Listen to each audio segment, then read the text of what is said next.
네, 안녕하세요. 8월 19일 토요일 새벽기도 시작하겠습니다. 기도드리겠습니다.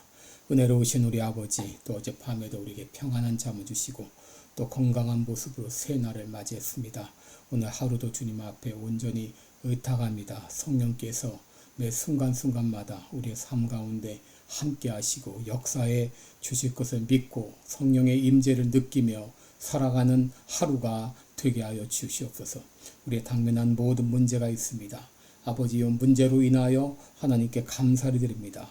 문제로 인하여서 하나님께 더 가까이 가며 기도하게 하신 거 감사를 드립니다. 하나님 아버지 은혜로 역사하여 주시옵소서. 아버지, 이 시간도 병중에 있는 사랑하는 성도들을 긍휼히 베풀어 주시고 주의 능력의 손으로 친히 역사하시고 어루만져 주시사 깨끗이 나음을 얻게 하여 주옵소서. 또 하와이의 산불로 많은 인명피해가 났고 또 캐나다의 산불은 아직도 그칠 줄 모르는 가운데 있습니다. 세계 곳곳이 이상기온으로 홍수로 어려움을 겪고 있사오니 주님이여 속히 회복시켜 주옵소서.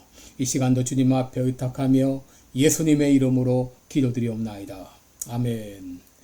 네, 찬송가 304장 부르겠습니다. 그 크신 하나님의 사랑 304장입니다. 예전 찬송가는 404장입니다.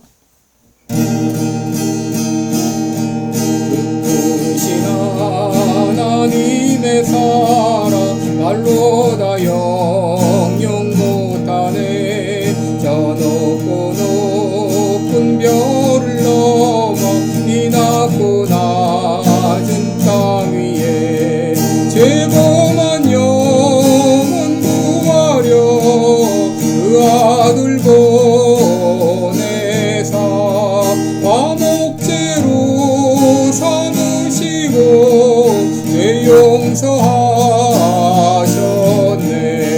하나님 크신 사랑은 증량 다 못하네. 영원히 변치 않는 사랑 성도여 찬양하세. 괴로운 시절 지나가고 땅 위에 영화 쇠할 때 주 믿지 않던 영혼들은 큰 소리 외쳐 울어도 주 믿는 성도들에게 큰 사랑 베푸사 우리의 죄 사했으니 그 은혜 잊을까. 하나님 크신 사랑은 증량 다 못하네. 영원히 변치 않는 사랑 성도여 찬양하세. 하늘을 두루마리 삼고 바다를 먹물 삼아도 한없는 하나님의 사랑 다 기록할 수 없겠네. 하나님의 크신 사랑 그 어찌 닿았을까. 저 하늘 높이 쌓아도 채우지 못하리. 하나님 크신 사랑은 증량 다 못하네. 영원히 변치 않는 사랑 성도여 찬양하세.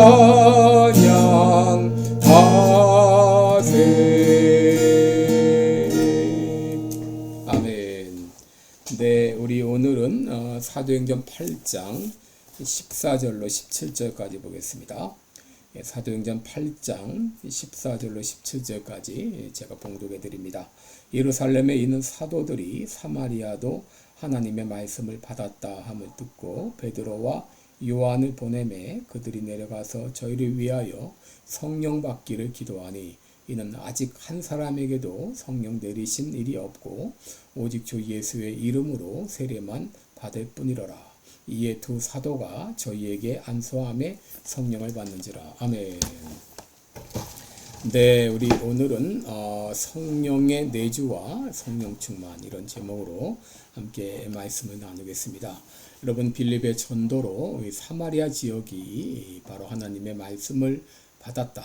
그래서 교회가 세워졌다. 이런 소식은 그야말로 센세이션을 일으킬 만한 그런 소식이었습니다. 그래서 예루살렘 교회에서는 대표를 보내어서 그 진상을 파악하게 했는데, 바로 그 대표로 베드로와 요한을 보내서 사마리아 교회로 가게 했습니다. 근데 베드로와 요한이 사마리아 교회에 왔을 때 이상한 점 한 가지를 발견하게 됐는데, 그것은 그들이 말씀을 받고 예수님의 이름으로 세례를 받기는 했지만 아직도 한 사람에게도 성령이 내리신 일이 없었다고 하는 것이죠. 16절에 보시면 이는 아직 한 사람에게도 성령 내리신 일이 없고 오직 주 예수의 이름으로 세례만 받을 뿐이로라 라고 했습니다. 그래서 베드로와 요한이 그들을 위해서 안수하고 기도할 때 성령이 임하게 되었다는 것이죠. 여러분, 여기서 우리가 갖게 되는 한 가지 의문은 뭐냐? 그것은 예수 믿는 것과 이 성령 받는 것은 어떻게 다른가 하는 것입니다. 우리가 알듯이 사마리아 교회는 빌립의 전도로 이미 예수님을 믿고 또 그 표로 세례까지 받았습니다. 그런데 이 베드로와 요한이 사마리아 교회에 와보니 그들은 성령을 받지 못했어요. 이것은 무엇을 의미하는가 하는 것입니다. 사마리아 교회의 믿음은 거짓 믿음이었을까요? 아니면 혹 분위기에 휩쓸려 믿는다고 그렇게 거짓 고백한 것인가요? 영국의 설교가인 캠벤 몰간의 얘기대로 그들의 믿음은 단순한 지적 동의였는가요? 여러분, 그렇다면 그들이 성령 받지 못했다는 것은 어떤 의미인가? 여러분, 우리가 여기서 구분해야 될 것이 뭐냐면 성령의 내주와 성령의 충만은 다르다고 하는 것이죠. 여러분, 예수님을 구주로 받아들이는 것은 이 성령님의 역사가 아니면 안 됩니다. 그래서 고린도전서 12장 3절에 누구든지 성령으로 아니하고는 예수를 주시라 할 수 없다 그랬습니다. 로마서 8장 9절에는 누구든지 그리스도의 영이 없으면 그리스도의 사람이 아니라 라고 말했습니다. 그러므로 예수님을 주님으로 고백한 모든 사람들 가운데는 성령께서 내주하신다라고 말씀할 수 있습니다. 그러나 성령의 내주와 성령의 충만은 다릅니다. 성령의 내주는 성령께서 함께 거하시는 것입니다. 그런데 이 성령 충만은 성령의 인도하심을 강력하게 느끼고 성령에 의해서 이끌려가는 삶을 말합니다. 사도행전 8장 26절에 보면 주의 사자가 빌립더로 일러 가로되 일어나서 남으로 향하여 예루살렘에서 가사로 내려가는 길까지 가라 그랬습니다. 여러분, 성령님께서 이 빌립을 강력하게 이끌고 가는 것을 우리는 볼 수 있습니다. 여러분, 매 순간순간마다 성령께서 강력하게 이끄시는 삶을 경험하는 것을 우리가 성령 충만이라 이렇게 말합니다. 여러분, 사도행전을 보게 되면 성령의 내주와 성령의 충만이 동시에 임한 경우가 있습니다. 사도행전 10장에 보면 고넬료의 가정은 성령의 내주와 성령 충만이 동시에 임한 경우입니다. 그러나 사도행전 19장의 에베소 교회나 오늘 본문의 사마리아 교회는 성령의 내주와 성령 충만이 동시에 임하지 않았습니다. 그들은 성령의 내주를 통해서 예수님을 구주로 영접하는 믿음은 가졌지만 그들은 성령 충만은 경험하지 못한 것이죠. 여러분, 이것은 예수님의 제자를 통해서도 알 수 있죠. 예수님의 제자들을 보면 오순절 이전에 이미 회심한 것으로 볼 수 있습니다. 요한복음 13장 10절에 예수님은 그들을 향하여 너희들은 이미 깨끗하다 라고 말했습니다. 이 말은 중생했다 그런 말입니다. 또 마태복음 16장을 보면 베드로는 주는 그리스도시요 살아계신 하나님의 아들입니다 라고 고백을 했습니다. 이 고백으로 보아서 베드로는 중생했다라고 말할 수 있습니다. 그런데 예수님은 승천하시면서 제자들에게 말씀하셨죠.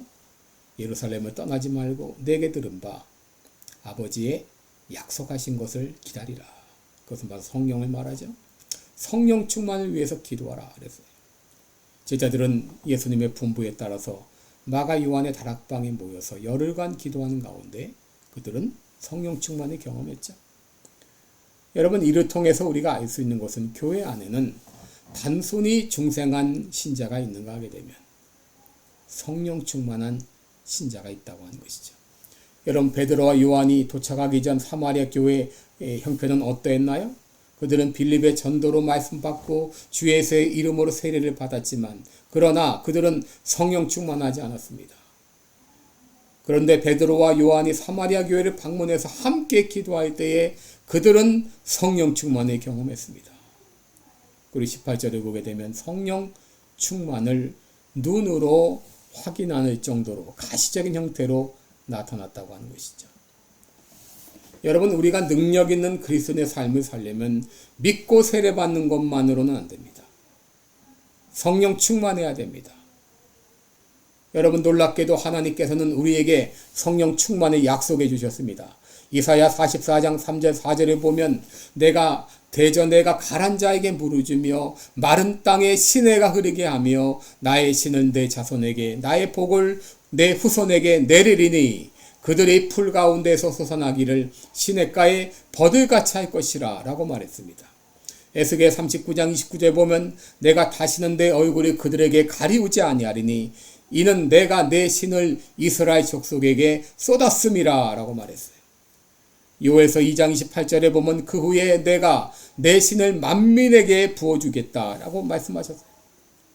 세례 요한은 말하기를 나는 너에게 물로 세례를 주거니와 그는 예수님은 성령으로 너에게 세례를 주실 것이다.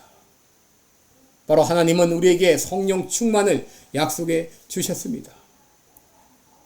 여러분, 이 구약에서는 이 성령 충만이 부분적으로 또 부분적인 사람에게만 특별하게 임했습니다. 그러나 신약시대의 성령의 역사는 보편적입니다.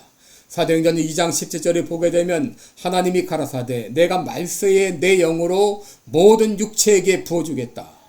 성령 충만이 모든 사람들에게 보편적으로 임할 것을 약속해 주셨어요. 그러므로 모든 신자들은 성령 충만을 경험할 수 있고 또 반드시 성령 충만해야 됩니다. 그래야 능력 있는 그리스도인으로서 담대히 복음을 전하며 제대로 신앙생활할 수 있습니다. 왜 나는 나약한가? 왜 나는 복음을 담대히 전하지 못하는가? 왜 나는 조그만 일에도 짜증을 내고 낙심하는가? 왜 나는 감사하지 못하는가? 왜 나는 문제가 닥치면 해결하지 못하고 쩔쩔매는가? 왜 나는 늘 불안과 두려움 가운데 사는가? 왜 나는 교회 안에서 문제만 일으키는가? 왜 나는 미워하는 사람이 많은가? 여러분, 여러 가지 우리 삶 가운데 어려움이 있고 그런 불편한 점이 많이 일어나는데 여러분, 거기에 대해서 내가 어떤 반응을 보입니까? 불안해하고 두려워하고 염려하고 쩔쩔매고 미워하고 여러분, 이 모든 것들은 바로 내가 성령 충만하지 않기 때문이죠. 그러므로 오늘 이 아침에 여러분 간절히 기도하시기 바랍니다. 나로 성령 충만케 하여 주옵소서. 그리하여 하나님께서 우리에게 말씀하신 그리스도의 삶을 살아가는 내가 되기를 원합니다. 이 아침에 성령 충만을 위해서 기도하시기 바랍니다. 기도하겠습니다. 은혜로우신 우리 아버지, 수많은 문제가 우리에게 닥치는데 아버지, 많은 문제가 있지만 모든 문제 해결은 바로 내가 성령 충만을 받는 것입니다. 아버지, 오늘 이 아침에 간절히 간구하는 성도들에게 성령 충만을 주시옵소서. 성령 충만을 주시옵소서.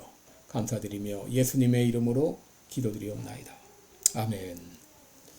네, 계속해서 여러분 성령 충만을 위해서 기도하시기 바랍니다. 감사합니다.